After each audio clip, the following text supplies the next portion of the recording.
Broad shoulders, the Death Star delts, every man's dream. When you do that and there's like muscles there, nobody cares about that. We don't want to see that. That's not what we want to see. So Okay, maybe not every man's dream, but for the rest of us, getting massive shoulders, strong neck, and protruding chest muscles are the things that we strive for. And knowing that these are the most attractive body parts to females, it kind of makes sense. But how do you actually get gigantus deltoideus, which is Latin for giant fucking delts? Well, in today's video, I'll be giving you a step-by-step tutorial to taking your delts from concave to convict. If you're new to the channel, I'm Alex. I'm a personal trainer and nutrition coach focusing on helping young men navigate through the misinformation of modern day self-improvement. Join me on this journey of fighting fake gurus and BS information by subscribing. Let's get into it. So a quick disclaimer before I get into the nitty-gritty of how to grow your shoulders. Most of it is, unfortunately, genetics. Starting from how your bone density and bone structure is determined by what kind of genetics you have, and going all the way up to how much muscle you can actually genetically build.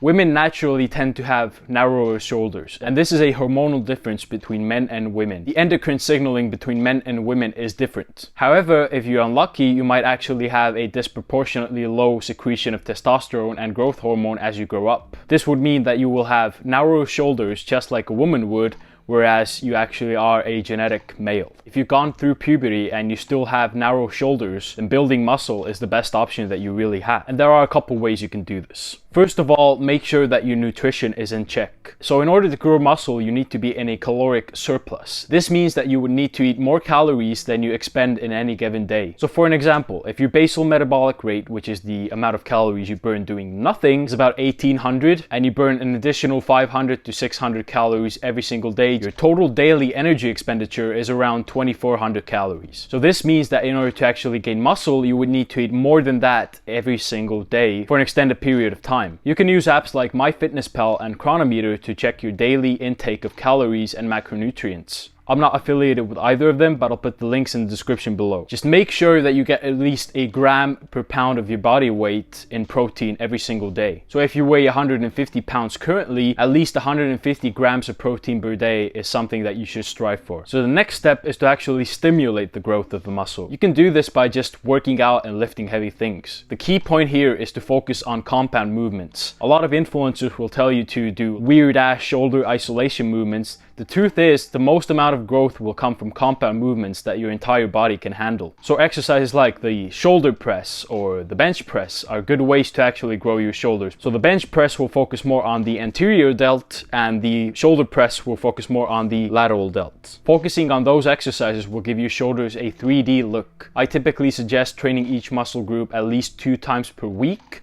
So if you can only make it to the gym 4 times a week, try to split it up into, for an example, a upper-lower split where you train upper body on 2 days and lower body on 2 days as well. If you're a complete beginner, you might even want to start with 3 days a week because your body is still not accustomed to the high level of fatigue that training will give you. If you start too fast, you will be risking injury and negative effects that can come from lifting too heavy too fast. The reason why compound exercises are so powerful is because once you start reaching failure, other muscles will try to take over the movement. You cannot do this with isolation movements because once you reach failure on that specific muscle, you will have reached failure. Whereas if your shoulders start to fail on the overhead press, the rest of your body will help you actually get that weight up and you will still get some level of fatigue on your shoulders. This is another reason why you should be careful as a complete beginner when lifting heavy. Now the third step is to actually add in those isolation exercises once you've become accustomed to the compound exercises. So once you feel like you've actually milked the bench press, overhead press, seated dumbbell press for what they're worth, try adding in exercises such as lateral raises. You can even go a step beyond that and start isolating the muscle even more by incorporating cable lateral raises or even chest supported lateral raises. These exercises will help you stretch your muscle a bit more. Usually you should start off your workout with compound exercises and then move more and more towards isolation exercises as the workout progresses. So for an example, if the first 2 exercises are the bench press and the overhead press, you might move on to, for example, tricep pushdowns. Then you might do some cable flies, and then you might do some lateral raises. And if you're running an upper lower split, you might actually add in some back exercises on the second day as well. And of course, we cannot neglect the rear delt, which is the muscle that gives your arm width when looking from the side. By far the best exercise for that is face pulls. So you basically just walk up to a cable machine and you grab the little stringy thing, load up with some really light weight, and you start pulling it to your face just like this. Now make sure you actually rotate your arms behind you, and you also try to retract your shoulder blades together as much as you can. Now keep in mind, getting your rear delts to activate is a little harder, so this is why you should keep the weight super low. And of course, if you don't have a cable machine, feel free to use a band of some sort. What happens if you're still not satisfied? What happens if you tried all of these things but you feel like you could do more? Well,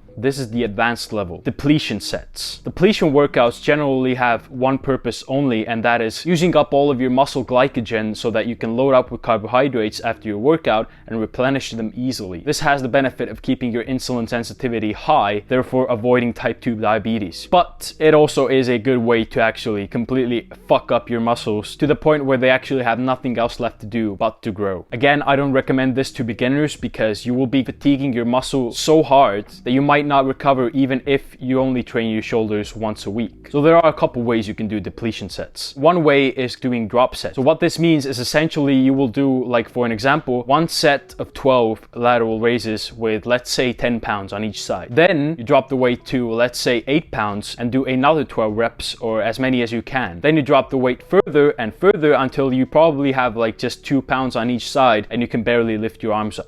Now, usually people don't do drop sets back to back, which means that they will do just one drop set where they go all the way down in weight and then they will finish their workout. I've done multiple drop sets in the past, and honestly the fatigue isn't worth it because the amount of growth you will see from just fatiguing your muscle so bad is not worth the 3 to 4 days of your muscle basically not being able to function and not recovering for the next workout. Now you can also do a variation of lateral raises where you start off with a heavy weight and you do heavy partials at the bottom. This will pre-fatigue your muscle. Then you switch over to a lighter weight and you do full range of motion lateral raises. Make sure to go super slow on the way down. Then you take even lighter weight and you start doing light partials at the top, sort of like pulsating movements. Do this a maximum of 3 times, and if you're still not satisfied with the pump, try adding in some light round the worlds at the end. It's my favorite exercise ever. Now the key thing to remember when doing any sort of lateral raises is the fact that you need to keep your arm on the scapular plate. Keeping it behind you like this